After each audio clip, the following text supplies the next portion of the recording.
Telangana CM Revanth పర్యటన కొనసాగుతోంది. కేంద్ర మంత్రులతో వరుసగా భేటీలు నిర్వహిస్తున్నారు. ముందుగా రాజ్నాథ్ సింగ్ ని కలిసారు రేవంత్. కొద్దిసేపటి క్రితమే రామ్మోహన్ నాయుడుతో కూడా భేటీ అయ్యారు.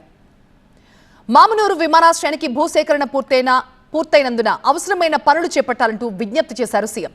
కొత్తగూడెం ఎయిర్పోర్ట్ కి పాలవంచలో స్థలం గుర్తించినందున ఓఎల్ఎస్ సర్వే అలాగే ఫిజిబిలిటీ స్టడీ కూడా నిర్వహించాలని కోరారు.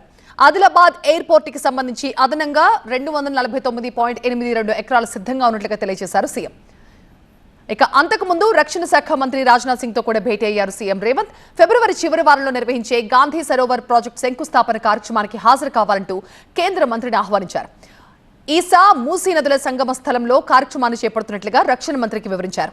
మూసీ పునరుజ్జీవ ప్రాజెక్టులో భాగంగా గాంధీ సరోవర్ ప్రాజెక్టు చేపడుతున్నట్లుగా రాజ్నాథ్ కి వివరించారు. బాపు ఘాట్ ని ప్రపంచ స్థాయి విద్యా, సాంస్కృతిక, ఆధ్యాత్మిక, పర్యావరణ చిహ్నంగా నిలుపబోతున్నట్లుగా ప్రకటించారు. 1948 ఫిబ్రవరిలో మహాత్ముని చితాభస్మాన్ని ఈసా మూసీ సంగమ స్థలిలో నిమజ్జనం చేసినట్లు ఈ సందర్భంగా సీఎం గుర్తు చేశారు.